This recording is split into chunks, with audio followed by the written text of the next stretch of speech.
السلام علیکم ویورز، آپ دیکھ رہے ہیں ویورز ٹی وی اور میں آپ کا ہوسٹ بلال حسین آپ سے مخاطب ہوں۔ ویورز، آج کے ایپیسوڈ میں ہم آنے والے الیکشنز کے حوالے سے بات کریں گے۔ یہ کس حد تک ٹرانسپیرنٹ ہو سکتے ہیں، سیاسی جو انجینئرنگ ہے اس کو کس طرح سے دیکھا جا رہا ہے، اور جس طرح کے حالات میں نواز شریف صاحب کو وطن واپس لایا گیا، خان صاحب کو جس طرح کارنر کیا جا رہا ہے، ان تمام تر اہم معاملات پر بات کرنے کے لیے میں نے خاص طور پر مدعو کیا ہے نادر بلوچ صاحب کو۔ نادر بلوچ صاحب، thank you so much sir for being with us. Kindly فرمائیے گا، یہ جو آنے والے الیکشنز ہیں اس کو کس حد تک آپ ٹرانسپیرنٹ دیکھ رہے ہیں؟ ٹرانسپیرنسی کی بات کر رہے ہیں، سب سے پہلے جو سوال اٹھایا جا رہا ہے وہ لیول پلینگ فیلڈ کا ہے، اور ایک جماعت کو آپ کو پتا ہے کہ وہ کہتے ہیں لیول تو چھوڑیں، ہمیں تو فیلڈ ہی نہیں مل رہی۔ لیول پلینگ فیلڈ تو اگلا مرحلہ ہے، پہلے مرحلے میں تو ہمیں پہلے فیلڈ دی جائے۔ وہ جماعت جب کوئی جلسہ کرنے کی کوشش کرتی ہے تو وہاں پر ان کے کارکنوں سے پہلے جو ہے وہ پریزن وین جو ہے وہ وہاں پر پہنچ جاتی ہیں، پولیس کی گاڑیاں پہنچ جاتی ہیں، پولیس کا سٹاف پہنچ جاتا ہے، کارکنوں کو گرفتار کر کے لے جاتے ہیں۔ آپ نے دیکھا کہ پچھلے ہفتے مسلم نون کا ایک بڑا جلسہ ہوا، اس کے اگلے ہی دن عدالت نے پی ٹی آئی کو اجازت دی تھی کہ وہ کاہنہ میں جلسہ کرے،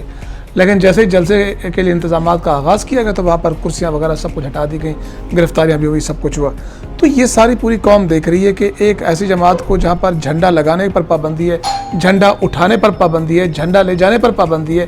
گرفتاری ہو جاتی ہے، تو وہاں پر آپ سوال کر رہے ہیں کہ شفاف الیکشن ہو پائیں گے؟ تو یہ ایک ابھی تو بڑا یعنی کہ سوالیہ نشان ہے۔ اور آپ کو پتہ ہے کہ پچھلے کچھ دنوں میں یہاں پر ملاقاتیں بھی ہوئی ہیں وزیر اعظم صاحب سے بھی، نگراں وزیر اعظم صاحب سے بھی، اور ان سے ایک پریس کانفرنس میں سوالات بھی کیے گئے ہیں، اور کل بھی انہوں نے سما پر انٹرویو دیا۔ تو پہلا سوال ہمیشہ یہی رکھا جاتا ہے کہ لیول پلینگ فیلڈ نہیں مل رہی۔ لیول پلینگ فیلڈ پر اب صرف پی ٹی آئی ہی نہیں، پیپلز پارٹی بھی سوال اٹھا رہی ہے، اس کے اوپر اعتراض اٹھا رہی ہے کہ لیول پلینگ فیلڈ نہیں ہے، کہ ایک شخص کو خصوصی طور پر جہاز میں لایا جاتا ہے، اس کے لیے بائیو میٹرک چل کے ایئرپورٹ پہ جاتا ہے، اور ایک سابق وزیر اعظم کو بائیو میٹرک کے لیے لاہور سے لایا جاتا ہے اور اسے عدالتی احاطے سے اٹھا کر لے جایا جاتا ہے۔ تو بہت ڈفرینس ہے۔ تو ایسی صورتحال میں آپ شفاف الیکشن کی بات کریں تو میرے خیال میں مجھے ابھی اس کے اوپر کہتے ہیں نا action speak louder than words, ان کے عمل سے ثابت ہوگا کہ الیکشن صاف ہوتے ہیں یا نہیں۔ ابھی تک سر دست اگر کہیں کہ ان انتظامات اور اب تک کی جو صورتحال ہے مجھے نظر نہیں آ رہی۔ ایک واقعہ ہوتا ہے، بڑا مشہور واقعہ ہے 9 مئی کا، جس کے تناظر میں بہت زیادہ چیزیں ہو رہی ہیں ہمارے سامنے، اس کو ہم اگنور نہیں کر سکتے۔ اس واقعے کے تناظر میں ایک ملک میں کانسٹیٹیوشن ہے اور ایک لا ہے اور جوڈیشری ہے، اس کے مطابق چیزوں کو چلنا چاہیے تھا، تاکہ چیزیں جو ہے وہ لا کے مطابق، جس نے جو وائلیشن کی ہے، قانون کی خلاف ورزی کی ہے یا جو بھی غلط اقدام اٹھایا ہے، اس کو پنش کیا جائے اکارڈنگ ٹو دا لا۔ لیکن چیزیں یہاں پہ ایک پرسنل لیول پر، ایکسٹریم لیول پر چلی جاتی ہیں۔ تو اس طرح ایسا کیوں ہوتا ہے؟ اور مطلب یہ جو اوبیڈینٹ کا فیکٹر ہے، جس طرح مصطفیٰ نواز کھوکھر صاحب بھی فرما چکے کہ جو اسٹیبلشمنٹ کی گڈ بک میں ہوتا ہے وہ اس کے سارے گناہ معاف ہو جاتے ہیں، اور جو نہیں ہوتا تو اس کے گناہ معاف نہیں ہوتے۔ تو ملک کا مفاد جو ہے وہ کہاں کھڑا ہے؟ دیکھیں جی، بات یہ ہے کہ 9 مئی کی واقعے کی بات کر رہے ہیں، یہاں پر ابصار عالم صاحب کی بھی ایک جملہ مجھے یاد آ گیا اس بات سے کہ ہر 3 سال بعد 2-3 ایسے افراد، ایسی شخصیات آتی ہیں جو سمجھتے ہیں کہ محب وطن بھی ہم ہیں، سب کچھ بھی ہم ہیں، اور فیصلے بھی ہم نے کرنے، اور ہر 3 سال بعد آپ کی پالیسی جو ہے وہ ریورس ہو جاتی ہے، اور ایک پالیسی جو ہے وہ سسٹین بھی نہیں کر پاتی، چل بھی نہیں پاتی، اور نتیجہ وہی بات اگین آ جاتی ہے کہ معاشی اور سیاسی عدم استحکام کی صورت میں نظر آتا ہے، اور پاکستان جو قرضوں کی دلدل میں ڈوبا ہوا ہے، جو قرضوں کی دلدل ہے اس میں اضافہ ہوتا جا رہا ہے، اور ایک عام آدمی، ایک عام فرد جس کی زندگی جو اجیرن ہو چکی ہے، جو آج نوجوانوں میں دیکھیں تو ایک غیر یقینی کی صورتحال ہے، عدم اعتماد ہے، لوگ بھاگ رہے ہیں۔ اور اب آپ دیکھیں کہ آپ کے پاس وزارت داخلہ میں ایون کہ آپ کے امیگریشن آفس میں چلے جائیں تو آپ کے پاس جو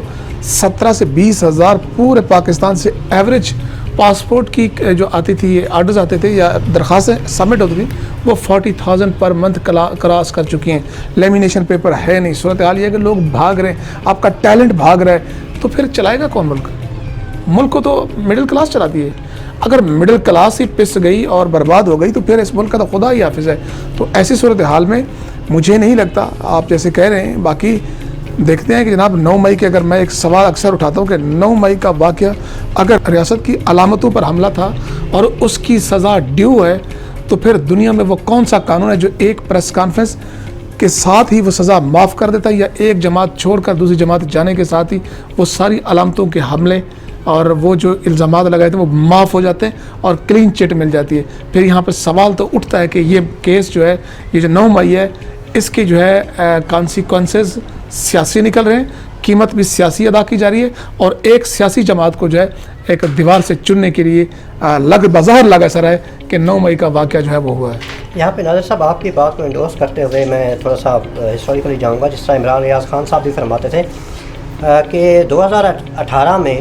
جو لوگ کرپٹ تھے وہ 3-4 سال بعد نااہل ہو جاتے ہیں, جو یہاں پہ پھر 2-4 سال بعد نااہل ہوتے ہیں, پھر اگلے 3-4 سال بعد وہ نااہل ہو جاتے ہیں. یہ سلسلہ آخر رکے گا کہاں, اور کیوں وائزلی اس کو پلے نہیں کیا جا رہا, اس کی اساسیت کو, اس کو کیوں نہیں سمجھا جا رہا؟ ملک چلا رہے ہیں ہم, ملک کو دیکھنا ہے, ملک کے مفادات کو دیکھنا ہے. انٹرنیشنلی چیزیں بہت تیزی سے جو ہے وہ چینج ہو رہی ہیں, تو کیوں ریئلائزیشن کیوں نہیں ہے آپ کے نزدیک؟ دیکھیں جی, یہاں پر تو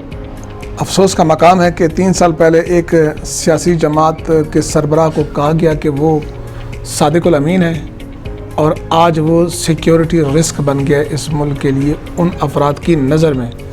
ٹھیک ہے, اور ایک ایسا شخص, ایک ایسا فرد جس کو کہا گیا کہ یہ ڈس آنیسٹ ہے, عدالتی مجرم ہے, اور اس کے لیے پھر کس طرح راہیں کھلیں اور کس طرح ٹھنڈی ہوائیں آئیں, اور کس طرح آئین اور قانون جب وہ پابال ہوا کس طرح چیزیں نارمل ہوئیں, وہ میرے خیال میں پوری قوم کے سامنے ہے. تو اگین بات وہیں پہ آ جاتی ہے کہ ہر 3 سال بعد کہ آپ اگر ریاست کے ساتھ مخلص ہیں. ایک سابق آرمی چیف دیکھ رہے ہیں جنرل باجوہ صاحب, اپنے الوداعی خطاب میں کہتے ہیں کہ میں نے بہت غور و فکر کیا, بہت سوچا, اور سوچ کے بعد اس نتیجے پر پہنچا کہ ہم سے, کیونکہ انڈیا میں اپنی آرمی کے لیے نفرت نہیں ہے, پاکستان میں کیوں ہے,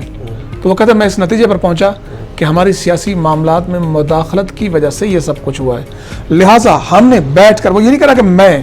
وہ کہہ رہے ہم نے بیٹھ کر بطور ادارہ یہ فیصلہ کیا کہ اب ہم سیاسی معاملات میں مداخلت نہیں کریں گے. تو اگین سوال وہی اٹھتا ہے کہ اگر یہ ادارے کا فیصلہ تھا تو پھر اس ادارے کے فیصلے کو کس نے ریورس کیا اور 180 پہ لے گیا, اور ہم سیاسی معاملات میں مداخلت نہیں کریں گے تو پھر یہ کیا ہوگا؟ اگر یہ سیاسی مداخلت نہیں ہے تو پھر لغت میں کوئی نیا نام تلاش کیجئے. بہت شکریہ, thank you so much for being with us.